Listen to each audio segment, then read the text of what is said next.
Hi everyone, hope you guys are doing great. कैसे हो आप सब? I hope everything is clear, the audio, the video, and yeah, I guess so. It's all working fine. Okay, so firstly, thank you so much for the overwhelming response. जितना आप लोगों ने पसंद करा है ये सारे सीरीज़ को और जितना आप लोगों ने कहा है that we should bring more and more of it. So definitely thank you so very much for that. एक चीज़ जो मैं आपसे बोलना चाहूँगी कि ये जो पूरी सीरीज़ हम कर रहे हैं that is primarily for the aspirants targeting 2024 and 2025। The reason being that जब हम एक बिगिनर होते हैं तो हमारे लिए चीज़ों को कॉम्प्रीहेंड कर पाना फ्रॉम द बिगनिंग काफ़ी टफ हो जाता है। एंड इन दैट केस अगर हमें थोड़ी मदद मिल जाती है, अगर हमारे पास इन चीज़ों को लेके क्लैरिटी होती है कि एग्जैक्टली कहाँ से आप मेंस की तैयारी जो है उसको शुरू कर सकते हो, ठीक है। तो इन दैट कॉन्टेक्स्ट बहुत ज़्यादा हमारे लिए कन्वीनियंट है अगर हम मेंस के सिलेबस और प्रीवियस ईयर क्वेश्चंस, ठीक है। सो मेंस का सिलेबस और प्रीवियस ईयर क्वेश्चंस अगर हम इसको देख करके समझ करके अच्छे से तैयारी कर रहे हैं, अगर हम इस तरीके से बढ़ रहे हैं जहां हमें ये पता है कि आखिर एग्जाम का डिमांड क्या है और वो कहाँ से पता लगेगा, हम गेस तो नहीं कर सकते ना, हम एक अप्रॉक्सीमेट आप कहो कि टारगेट उस हिसाब से बना सकते हैं जो हमारे पास ऑथेंटिक चीज़ें, ऑफिशियल चीज़ें मौजूद हैं। तो उसी पहल को आगे बढ़ाते हुए मैंने जो सीरीज़ शुरू करी थी, इतना अच्छा आपका रिस्पांस आया, आप लोगों ने अलग इतने मैसेजेस किए कि उसी सीरीज़ को आप कंटिन्यू करो। तो उसमें मैं दो पैरेलल चीज़ें चला रही हूँ। एक है आपका प्रीवियस ईयर क्वेश्चन का एनालिसिस और डिकोडिंग, ठीक है, और दूसरा है हमारा सिलेबस का डिकोडिंग। तो अब ये मेंस का सिलेबस, तो प्रीवियस ईयर क्वेश्चन में मैंने अभी आर्ट एंड कल्चर और मॉडर्न इंडियन हिस्ट्री करवा दिया है। अब मैं सिलेबस में ये दोनों करवा दूं एंड देन हम एक एक सब्जेक्ट को प्रीवियस ईयर क्वेश्चन और सिलेबस साथ लेके चलेंगे। तो आई होप ये पूरा ऐसे करके एक एक जीएस पेपर हमारा इजीली कवर हो जाएगा, ठीक है। तो अब मैं ये मॉडर्न इंडियन हिस्ट्री में जो सिलेबस डिकोडिंग करवाने जा रही हूँ वो देखो कैसे होगा। ये मैं आपको दिखा दूं जो हमने पिछले बार आर्ट एंड कल्चर का किया था, ठीक है। ये आर्ट एंड कल्चर की सारी चीज़ें आपको बताई थी सिलेबस डिकोडिंग में। सिलेबस के ये जो एक लाइन का सिलेबस होता है उसको कैसे डिकोड करेंगे, उसको कैसे हम अपने हिसाब से ओरिएंट करेंगे ताकि हमें ये पता हो कि जो भी चीज़ें हम कर रहे हैं, ठीक है, that is in alignment to the requirement और the need of the examination. तो आपको मैंने सोर्स से सारा बता दिया था, आपको मैंने क्लिप्स भी दिखा दी कि कहाँ कहाँ से क्या कंटेंट उठाना है, ये गवर्नमेंट वेबसाइट है ये भी दिखा दिया था। And then I bifurcated each of the keyword of the syllabus which is your art forms, then you have उसी में for the segment of visual arts, then you have literature and then you have architecture, ठीक है। ये पिछले art and culture class की बात है। तो जिन लोगों ने नहीं देखा है आई वुड रेकमेंड यू कि आप एक बार चेक कर लो ताकि आपको ये परेशानी नहीं आए कि मैम हमें कहाँ से क्या करना है, ठीक है। अब हम जो करेंगे वो होगा मॉडर्न इंडियन हिस्ट्री का सिलेबस डिकोडिंग, ठीक है। तो चलो अब ये समझते हैं, देखो ये क्या है।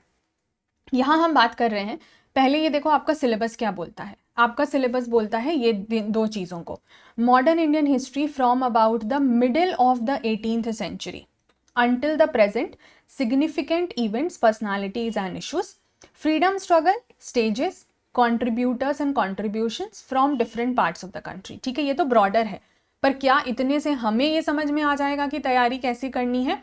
Honestly not. तो चलो इसके एक एक कीवर्ड को डिकोड करना शुरू करते हैं। सबसे पहले ये कह रहा है मॉडर्न इंडियन हिस्ट्री का जो टाइम फ्रेम आपको दे रहा है, I will be using MIH for this, ठीक है। जो टाइम फ्रेम आपको दे रहा है that is from about the middle of the 18th century. What is middle of the 18th century? That is रफली अराउंड द 1750s वाला time, ठीक है ना। और हम यहाँ बोल सकते हैं 1757 जहाँ हम बोल सकते हैं बैटल ऑफ प्लासी, ठीक है। रफली यहाँ से हम शुरू करते हैं चीज़ों को समझना।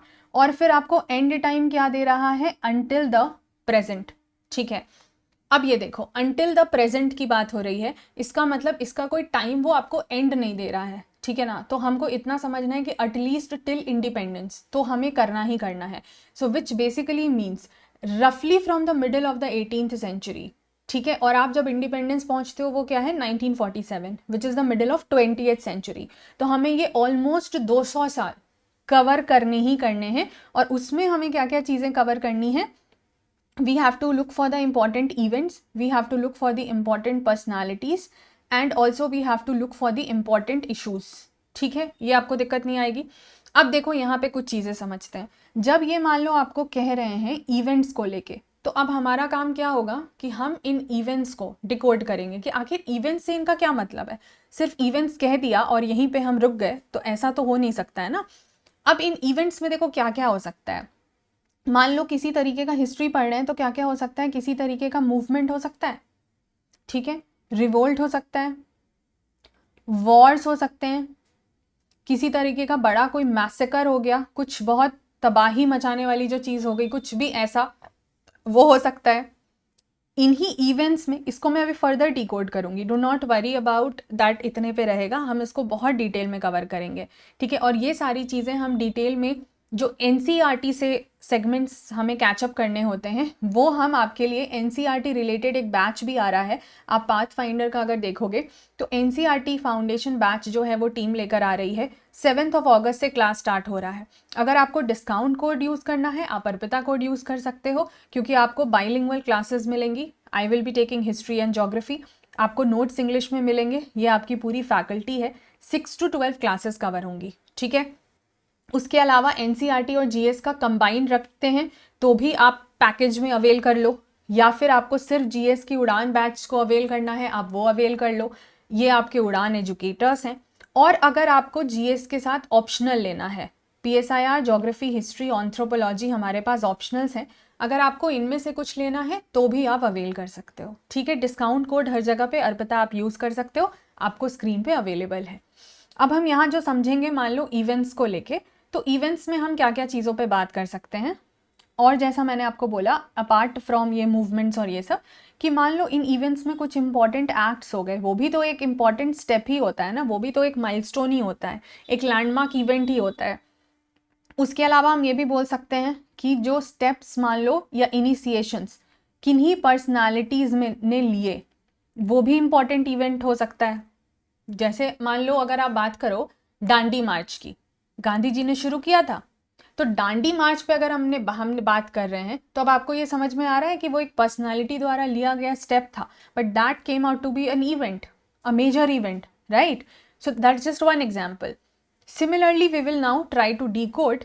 ये अभी तक हम देखो मॉडर्न इंडियन हिस्ट्री के क्या कर रहे हैं, मॉडर्न इंडियन हिस्ट्री के फर्स्ट वाले सेगमेंट का भी ब्रेक कर रहे हैं, तो हम इस पूरे को छोटे छोटे सेगमेंट्स में ब्रेक करके देखेंगे.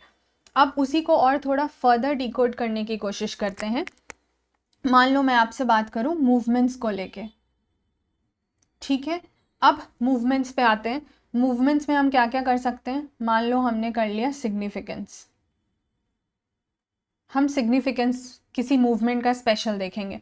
क्या क्या देख सकते हैं सिग्निफिकेंस में, कोई पॉलिटिकल सिग्निफिकेंस है क्या उस पर्टिकुलर मूवमेंट का, कोई सोशल सिग्निफिकेंस है क्या, कोई रिलीजियस सिग्निफिकेंस है क्या, कोई कल्चरल सिग्निफिकेंस है क्या, या फिर लेट्स से कोई इकोनॉमिक, ठीक है, या फिर उसका इन फ्यूचर जो है कॉन्सिक्वेंसेस क्या रहा, ठीक है, वो भी देख सकते हैं. मूवमेंट्स के अंदर हम क्या क्या चीज़ें जो हैं डिकोड करके पढ़ सकते हैं. दूसरी चीज़ जो हम देख सकते हैं कि what are the reasons for emergence. कोई भी मूवमेंट अगर इमर्ज किया होगा तो उसके पीछे की कोई वजह रही होगी ना. You just can not imagine कि कोई मूवमेंट जो है वो अचानक से उभर के आ जाएगा without having any base of it, without having any past of it. That will not just out of nowhere emerge, right? It will have a background. So what are the reasons for the emergence is also something that we can look for when we are doing any kind of special movements or something. और हम थोड़ा देखते हैं, मान लो अब जैसे कुछ और एग्जाम्पल दूं. अब जैसे मान लीजिए हमने रिवोल्ट ऑफ 1857 की बात की, तो अब एक ये पर्टिकुलर इंपॉर्टेंट ये आ गया ना, इसी में हमने मूवमेंट, रिवोल्ट्स, वॉर्स, मैसेकर ये सब देखे समझे, तो उसी में आ गया. अब मूवमेंट के भी देखो अंदर में हम इसको कितने फर्दर सब डिविजन में बांट सकते थे. पहला मान लो हमने इसमें बांट दिया, ठीक है. अब इस रिवोल्ट ऑफ 1857 के थ्रू हम ये समझ सकते हैं कि मान लो हमने कुछ फैक्ट्स की बात की, इससे रिलेटेड फैक्ट्स में आप बहुत कुछ जान सकते हो कि कौन सा स्पेशल सेंटर्स होता था, वहाँ के जो लोग एसोसिएटेड थे, जो लीडर्स थे, उनको सप्रेस करने के लिए ब्रिटिश ने किन पीपल को भेजा, ठीक है. कॉजेज वगैरह जो थे, बहुत से फैक्ट्स जान सकते हैं। तो उसमें क्या क्या मान लो जान लिया हमने, पर्सन्स में जो इंडियन लीडर्स थे उनके बारे में भी, और जो ब्रिटिश पर्सनालिटी थी जो उनको सप्रेस करने के लिए जिसको भेजा गया उसके बारे में भी जान सकते हैं। देन और क्या जान सकते हैं, रीजन्स के बारे में जान सकते हैं, ठीक है। देन हम कॉन्सिक्वेंसेस के बारे में जान सकते हैं, एंड देन हम कॉजेस के बारे में भी जान सकते हैं, ठीक है ना। अब जैसे मान लो एक यहाँ पर 1858 का एक्ट है, हम इसके बारे में जान सकते हैं, उसका कॉन्सिक्वेंस से ही तो आया था, एक्ट ऑफ गुड गवर्नेंस, कुछ भी आप बोल लो उसको। So in that case we can also understand about it.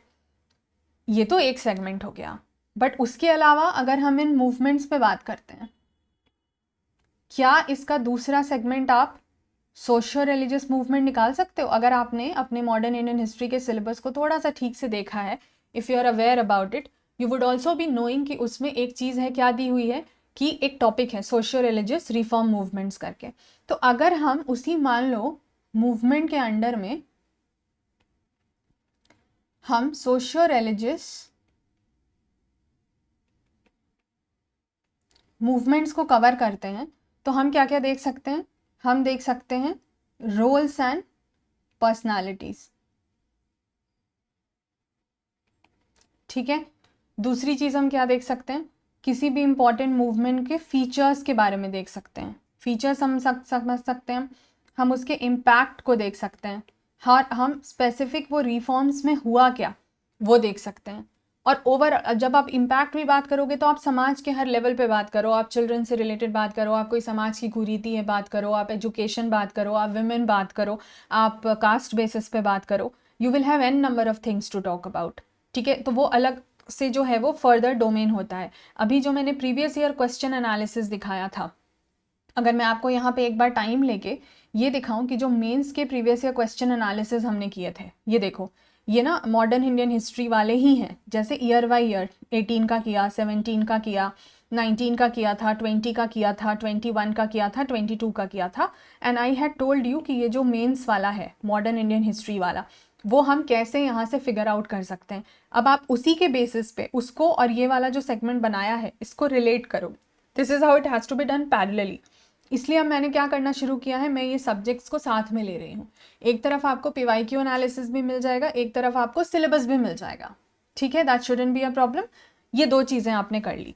अब उसके बाद फर्दर मान लो मूवमेंट में आप और थोड़ा आगे आके एक और चीज़ समझना चाहो, which will be let's say the national movement का पार्ट, ठीक है। नेशनल मूवमेंट, यहाँ पर जहाँ हम इसके किसी भी तरह का नेचर हो गया, यानी उस मूवमेंट का क्या नेचर था, ठीक है, या फिर आप कहो फीचर्स कह लो, कैरेक्टरिस्टिक्स कह लो, उसमें कौन से लोग शामिल हुए, नहीं हुए तो क्यों हुए, मास अपीलिंग कितनी थी, लीडर्स किस तरह से कर रहे थे, एट्सेट्रा एट्सेट्रा, बहुत कुछ पे बात हो सकती है। देन देर आर फर्दर, अगर हम मूवमेंट्स को और फर्दर डीप जाने की कोशिश करेंगे, हम ट्रेड यूनियन मूवमेंट्स पे बात कर सकते हैं, जिसको आप वर्कर मूवमेंट समझ सकते हो, ये सब आपके किताब में दिया हुआ है। आप पेजेंट मूवमेंट पे बात कर सकते हो, आप ट्राइबल मूवमेंट पे बात कर सकते हो, आप सिविल रेबेलियंस पे बात कर सकते हो, ठीक है। आप विमेन रिलेटेड मूवमेंट्स पे बात कर सकते हो, और विमेन पे तो कितना क्वेश्चन आया हुआ है, आपने अगर प्रीवियस ईयर वाला देखा होगा, I had shown you, be it about the Gandhian phase or be it about the other general contribution of women, they have asked so many questions on women, so that's not something that you can just abruptly ignore. अच्छा, further हम और थोड़ा move करते हैं, तो अब मान लो कि जैसे वही कास्ट सिस्टम हो गया, तो अनटचेबिलिटी हो गया, कास्ट सिस्टम हो गया, इससे रिलेटेड इश्यूज पे आप पढ़ सकते हो। प्रिंसली स्टेट्स की बात करते हैं, तो आप जब प्रिंसली स्टेट्स का पढ़ोगे, आप जब ब्रिटिश पूरे सिस्टम को समझोगे, तो you will also come across what do you understand by princely states, वहाँ के अलग मूवमेंट थे, उसको भी कवर कर सकते हैं। So now imagine that under movement you will have so many things to cover, ठीक है। And all of these are important from the perspective of the examination. तो आप यहाँ ये भी नहीं कह सकते हो कि okay this is not something that we just don't want to do and we would just ignore doing it. unfortunately we do not have that leverage or do not have that choice. These are something that you have to do.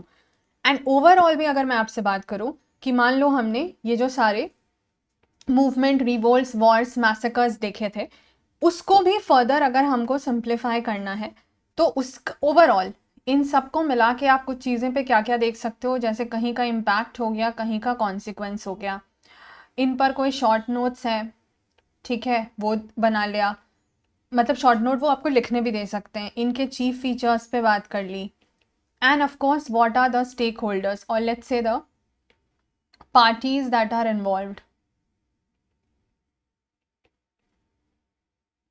ठीक है। तो ये organic चीज़ें जो हैं वो हम कर सकते हैं विथ जैसे जैसे हम क्वेश्चंस में आगे बढ़ते हैं। चलो ये तो सारा हो गया इवेंट्स को, इतना डिटेल अभी तक मैंने सिर्फ आपको एक कीवर्ड इवेंट समझाने के लिए बताया था, ठीक है। ये इवेंट्स को ही हमने बाइफर्केट किया है, फिर मैंने मूवमेंट्स को बाइफर्केट किया है, फिर हर मूवमेंट के अंडर भी मैंने आपको चीज़ें दी हैं। तो I guess this is a good repository and you can make use of it. But उसके अलावा जो इन्होंने फर्स्ट वाले में लिखा था पर्सनालिटीज़ को भी करके, तो अब हमको देखना पड़ेगा कि अगर हम लेट्स से बात करते हैं पर्सनालिटीज़ का, ठीक है, तो अगर हम पर्सनालिटीज़ के अंदर में कुछ चीज़ें समझना चाहते हैं, so what are the things that we can cover. For example आपने मान लो पर्सनालिटी में कंट्रीब्यूशन की बात की, कोई पर्सनालिटी है उनका क्या कंट्रीब्यूशन था, तो ऑफकोर्स जब आप कंट्रीब्यूशन की बात करोगे तो आप किसी स्पेसिफिक इवेंट की भी बात कर सकते हो कि कोई एक स्पेसिफिक इवेंट है किसी पर्सनालिटी से रिलेटेड, या फिर आप एक जनरल ओवरऑल जो पूरा इंडियन नेशनल मूवमेंट है या जिसको आप फ्रीडम स्ट्रगल समझोगे उसमें भी बात कर सकते हो। तो वो कंट्रीब्यूशन आपको, क्योंकि वो ना क्या होता है कि किसी स्पेसिफिक इवेंट या फेस को लेके भी क्वेश्चन पूछ लिया जाता है, तो यहाँ पे हमें बहुत फोकस्ड रहना है कि वो पूछ क्या रहे हैं, ठीक है। इसीलिए हमें सब पे छोटा छोटा सेगमेंट प्रिपेयर करना है। Then the works done by these personalities, अब वो कोई पॉजिटिव वर्क है या वो कोई नेगेटिव वर्क है, आपसे कुछ भी पूछ सकते हैं, तो उसके लिए भी हमें मेंटली प्रिपेयर रहना है। और इसीलिए जैसा मैंने बोला we need to have smaller smaller segments, ठीक है।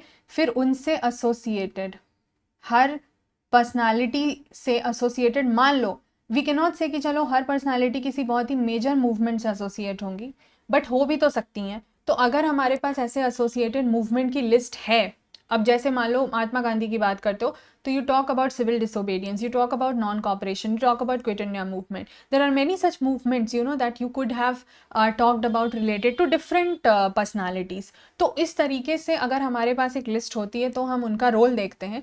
एल्स अगर कोई बहुत बड़े मूवमेंट में किसी पर्सनालिटी की वजह से कुछ एक मेजर चेंज भी आ गया हो, ठीक है, तो भी हम उसको कवर कर सकते हैं।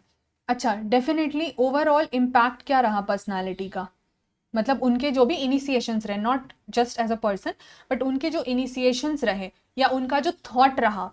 अब जैसे उन्होंने एक क्वेश्चन दिया था जो मैंने आपको पीवाईक्यू में दिखाया भी था, आप अगर 18 वाला क्वेश्चन देखोगे, अगर मैं आपको वो 2018 का था, let me just quickly show you that,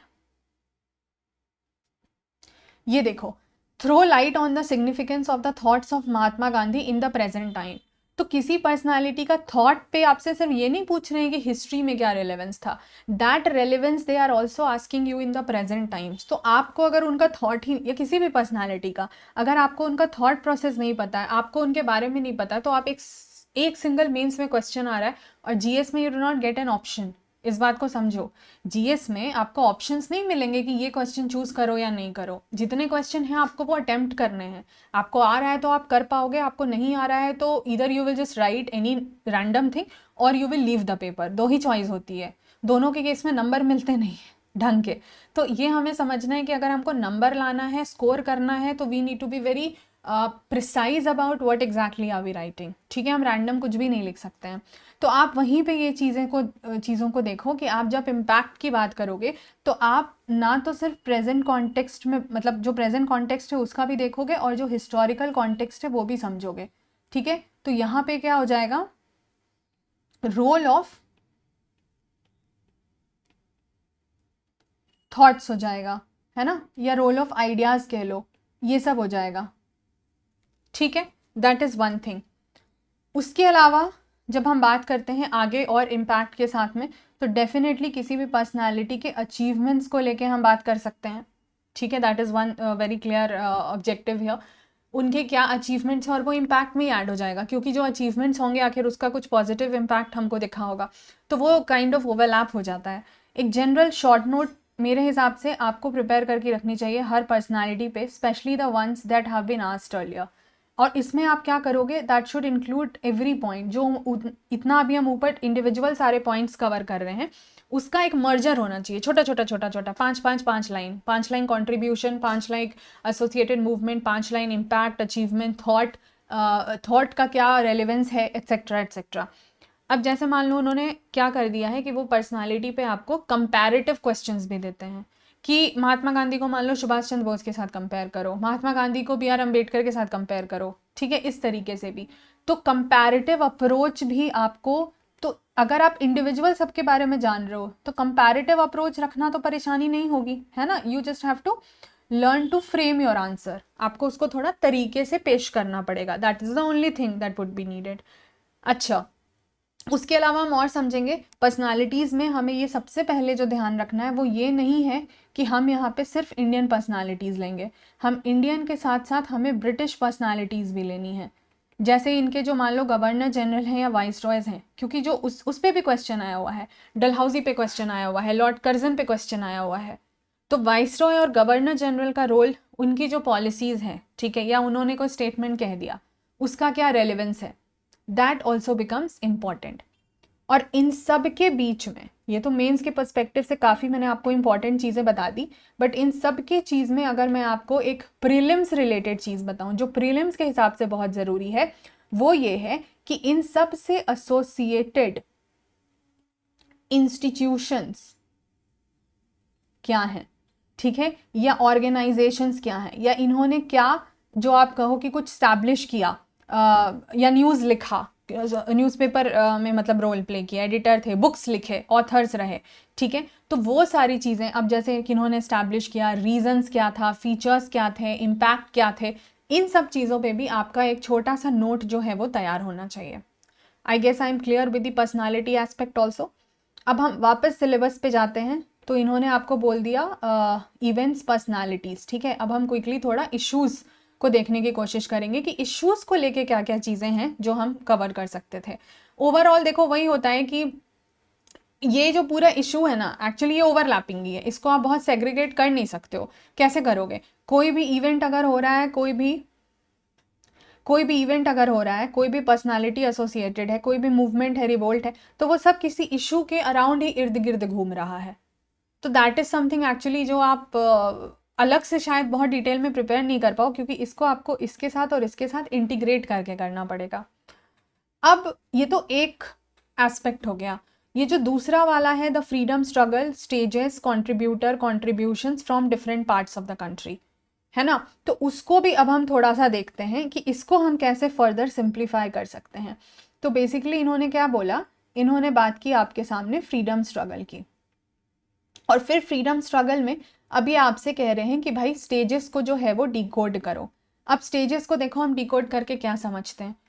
एक तो हम अगर अच्छा, फ्रीडम स्ट्रगल कह रहा है, इसीलिए हम एकदम शुरू से नहीं जाएंगे, एकदम शुरू वाला आपने फर्स्ट सेगमेंट में पढ़ ही लिया है, तो हम 1857 से शुरू कर सकते हैं, ठीक है। तो मान लो हमने 1857 रिवोल्ट को थोड़ा समझा, धीरे धीरे करने के बाद चूंकि 1885 में ही कांग्रेस बन गई थी, इंडियन नेशनल कांग्रेस, तो हम वहाँ से थोड़ा समझ सकते हैं। इंडियन नेशनल कांग्रेस के बनने के पहले भी, क्योंकि ये क्या था, ये था एक ऑल इंडिया या पैन इंडिया ऑर्गेनाइजेशन जिसको बोलते हैं, ठीक है, all India pan India organisation. लेकिन उसके पहले there were very regional organisations also, ये आप प्रीलिम्स के लिए पढ़ते हो, लेकिन मेंस में बस आपको थोड़ा सा उनका रेलेवेंस पता होना चाहिए, ठीक है, ताकि आप उसको एक link, although that's not directly related to struggle, but struggle की जो शुरुआत हुई है या जो कहो नींव है, तो है ना उनका रोल, तो we can not ignore the role, because organisations बनते हैं तभी तो लोगों को आप इकट्ठा लेके आते हो। रीजनल ऑर्गेनाइजेशंस बनने शुरू हुए तो उन्होंने अपने रीजन की जो स्पेसिफिक चीज़ें थी उन पर फोकस करना शुरू किया। नेशनल लेवल पे ऑर्गेनाइजेशन बना तो उन्होंने एज अ नेशन जो प्रॉब्लम्स को आइडेंटिफाई किया उसको एड्रेस करना शुरू किया। तो it has come over like you can say कि ग्रेजुअली ये चीज़ें बिल्डअप हुई हैं, ठीक है। उसके बाद हम फर्दर अगर देखते हैं और हम आगे समझेंगे। अब अगर हमने मान लो कांग्रेस पे बात कर लिया तो हम उसको और डिटेल में कैसे समझ सकते हैं। ऑफ कोर्स अबाउट कांग्रेस तो हम जानेंगे ही, लेकिन कुछ जो इंपॉर्टेंट स्टेजेस रहे कि कब कांग्रेस में स्प्लिट हुआ, कब कांग्रेस में रीयूनियन हुआ, ठीक है, कांग्रेस के इंपॉर्टेंट सेशंस क्या थे। देन हम बात कर सकते हैं कांग्रेस में प्रेसिडेंट्स के बारे में, ठीक है। देन कांग्रेस में इंपॉर्टेंट एलिमेंट्स के बारे में, ये बहुत सी चीज़ें हैं जिसमें हम बात कर सकते हैं। आईएनसी का फॉर्मेशन का एम क्या रहा, इस पे बात कर सकते हैं। हम पूर्ण स्वराज पे बात कर सकते हैं, ठीक है। धीरे धीरे करके हम और चीज़ें, अब जैसे मान लो अगर आप एक्सट्रीमिस्ट्स, अच्छा मॉडरेट्स पे जैसे बहुत क्वेश्चन आए हुए हैं पिछले बार, जिन लोगों ने वो पीवाईक्यू सेशन अटेंड किया उनको पता है, मैंने दिखाया है मॉडरेट्स एक्सट्रीमिस्ट पे बहुत क्वेश्चन आए हुए हैं। आप इनके एटीट्यूड की बात करो, आइडियोलॉजिकल बेसिस की बात करो, ठीक है, अप्रोच डिफरेंस की बात करो, बहुत सी चीज़ें हैं, कॉन्ट्रीब्यूशंस की बात करो, ऐसी बहुत सी चीज़ें हैं जिसको हम कंसिडर कर सकते हैं। एंड ऑफकोर्स वीकनेस क्या रहा उस पर भी बात कर सकते हैं, ठीक है। फिर हम मान लो एक और इम्पॉर्टेंट इवेंट आता है जो आपने सुना होगा, that is about partition of Bengal, Swadeshi movement के साथ में, ठीक है। ये बहुत ज़रूरी इवेंट है, इसको हम बिल्कुल इग्नोर नहीं कर सकते। तो पार्टीशन ऑफ बंगाल की आपने बात की, आपने साथ में स्वदेशी मूवमेंट की बात कर ली, ठीक है। अब इसमें डिटेल समझोगे कि पार्टीशन का मोटिव क्या था, इसमें जैसे मान लो पर्सनालिटीज़ हैं या इवेंट के डिटेल्स क्या थे एट्सेट्रा, है ना, डिटेल्स हो गए एट्सेट्रा, उस पर बात हो जाएगी। फिर आगे जो होता है, जो अब हम रिवॉल्यूशनरीज की बात करते हैं, ठीक है, उनका क्या कंट्रीब्यूशन था, उनका ग्रोथ कैसे रहा, उसमें पर्सनालिटीज कैसी थी। फिर हम world war, just a moment, फिर हम वर्ल्ड वार 1 के समय जो नेशनलिज्म है उसके वाले फेज की बात करते हैं। तो वहाँ पे आपको फिर डिफरेंट पार्टीज, पर्सनालिटीज एक्सेट्रा के बारे में पता लगेगा। फिर आप लेट्स से, और ये सिर्फ एक मैं रफ बता रही हूँ, you will have like proper chronology, आप जब किताबें पढ़ोगे समझोगे तो यू विल हैव देम, ठीक है। जैसे मान लो नॉन कॉपरेशन मूवमेंट पे बात कर ली, उसके अलावा आपने जैसे मान लो खिलाफत मूवमेंट पे बात कर ली, ठीक है। आपने फिर से दोबारा रिवॉल्यूशनरीज का 2 हिस्सों में टाइम आता है वो कर लिया, सिविल डिसोबीडियंस मूवमेंट कर लिया। उसके अलावा आपने इम्पॉर्टेंट जैसे आपने लैंडमार्क सुने होंगे, चाहे वो पूना पैक्ट की बात हो, चाहे वो राउंड टेबल कॉन्फ्रेंस की बात हो, सॉल्ट सत्याग्रह की बात हो, गांधी इरविन पैक्ट की बात हो। एक इम्पॉर्टेंट एक्ट आता है बीच में, गवर्नमेंट ऑफ इंडिया एक्ट 1935, उसकी बात हो, ठीक है। जब हम टुवर्ड्स इंडिपेंडेंस बढ़ रहे हैं, अब ये देखो ये बहुत इंपॉर्टेंट सेगमेंट है, जहां पर आप टुवर्ड्स इंडिपेंडेंस बढ़ रहे हो,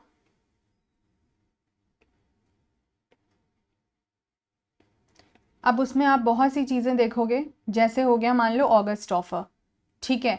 मान लो एक टर्म आता है, आप जब पढ़ोगे प्लान था वेवल प्लान, क्रिप्स मिशन पढ़ोगे, ठीक है। आगे जाओगे तो कैबिनेट मिशन पढ़ोगे, उसके बाद माउंट बैटन प्लान पढ़ोगे, पूरा जो ओवरऑल पार्टीशन से रिलेटेड आता है, तो फिर उसको भी आप समझोगे। और मूवमेंट्स में जाएंगे तो क्विट इंडिया मूवमेंट समझेंगे, role of Indian national army समझेंगे, RIN म्यूटिनी क्या थी वो समझेंगे, ठीक है। और ये फाइनली एक्ट होते होते इंडियन इंडिपेंडेंस एक्ट आया और उसके बाद हमको पार्टीशन मिला। ये मैंने एक रफ समराइज कर दिया है बीच में, ठीक है। और भी चीज़ें रहेंगी, these are not the only thing, अभी तो उसमें और चीज़ें आएंगी। तो अब आपको ये क्या समझना है कि ओवरऑल आपको पूरी मॉडर्न इंडियन हिस्ट्री का कवरेज कैसे रखना है। आई होप काफ़ी ब्रॉड मैंने समझाया है, दिक्कत बिल्कुल आनी नहीं चाहिए। इसको एंड में हम इसका एक लास्ट जो सेगमेंट बाकी था जल्दी से वो देखेंगे, ऑल्दो वो हमने इस वाले में कवर कर लिया था जब हमने पर्सनालिटीज़ की बात की थी। क्योंकि यहाँ जब वो कह रहे हैं कॉन्ट्रीब्यूटर या कॉन्ट्रीब्यूशन, तो वो सेम उसी से रिलेटेड हो जाता है ना, पर्सनालिटीज़ की ही बात होती है। इस जस्ट कि उन्होंने फेज़ आपको अलग दे दिया है। तो चाहे आप गांधी की बात करो, नेहरू की बात करो, अंबेडकर बात करो, टैगोर बात करो, सुभाष चंद्र बोस की बात करो, आप किसी की भी बात करो, and there will be many such great personalities जहाँ आप ना ग्रुपिंग के रोल के हिसाब से बात कर सकते हो। You can talk about women, you can talk about youth, you can talk about pageants etcetera. तो वो भी आपको ध्यान रखना है, ठीक है। अच्छा ये तो है जो पूरे सिलेबस में लिखा हुआ है, there are many things which are not written in the syllabus, मतलब इस पोर्शन में, बट आपको मॉडर्न इंडियन में वो सब चीज़ें भी पढ़नी पड़ती हैं। फॉर एग्जाम्पल कुछ ऐसा सेगमेंट होता है लेट्स से जहाँ पर आपको बात करना पड़ता है ग्रोथ एंड डेवलपमेंट ऑफ, जैसे मान लो आपने बात कर लिया, ये मैंने उसमें दिखाया था कि लेटेस्ट आर्मी पे क्वेश्चन आया हुआ था, ठीक है, तो उसमें बहुत कुछ पढ़ना होगा, जैसे मान लो सिविल सर्विसेज करना पड़ेगा, आर्मी करना होगा, ठीक है, जुडिशियल सिस्टम करना होगा, आप मान लो थोड़ा लोकल सेल्फ गवर्नमेंट के बारे में पढ़ लोगे, आप बहुत इंपॉर्टेंट होता है जहाँ आप एजुकेशन के बारे में पढ़ते हो, बहुत इंपॉर्टेंट होता है जहाँ आप प्रेस के बारे में पढ़ते हो। अब ये सारी चीज़ें प्रीलिम्स और मेंस दोनों के लिए बहुत ज़रूरी हो जाती हैं, ठीक है ना। तो this is something that you have to now keep in mind once you start preparing for this modern Indian history segment. जहाँ तक सोर्सेज की बात है, अगर आप न्यू एनसीईआरटी कर रहे हो तो आप 8th स्टैंडर्ड और 12th स्टैंडर्ड की जो थीम वाली बुक है उसको थोड़ा कंबाइन कर लो, बट आपको एक स्टैंडर्ड रेफरेंस रखना होगा। आप modern Indian history by Bipin Chandra कर सकते हैं, ठीक है, या तो उसको पुरानी एनसीईआरटी से ले लो या वो पब्लिकेशंस में आती है वहाँ से ले लो, दोनों में सेम ही कंटेंट होता है। बुक्स बहुत सारे हैं, there are no doubt about it, and you can in fact if you have got some book you can just go through the reference if you feel like you are very comfortable with the language of the book, आपको सब अच्छा लग रहा है, you are not having any problem, that also is something that you can look up to, but there has to be like apart from the NCERT basic advanced book and apart from that the previous year question। आपको prelims के लिए देखो ये बहुत relevant हो जाएगा, मैं तो अभी मेंस भी बता रही हूँ, but I have decoded the prelims part also that you can check on the Pathfinder channel, जहां आपको ये समझ में आएगा कि किस तरीके से 2023 के क्वेश्चन के बेसिस पे हम निकाल रहे हैं कि क्या क्या चीज़ें, इन्वायरमेंट का क्वेश्चन है या ज्योग्राफी है या हिस्ट्री है, तो उसमें से क्या क्या चीज़ें हमें प्रिपेयर करनी है, ठीक है। I guess that now should not be any problem in understanding, we have covered it very extensively. I will make another video on this entire segment considering the other aspects also, धीरे धीरे हम और वो सारे segments को cover कर लेंगे, ठीक है। चलिए अब मैं मिलती हूँ आपसे अगले वीडियो में। I hope you are liking the session, you can let me know if you are comfortable with the sessions, if you are liking it in a way that's being presented to you, if that's of use to you, and I will hear from you very very soon. Okay then, see you guys in the next video. Take care till then, bye bye.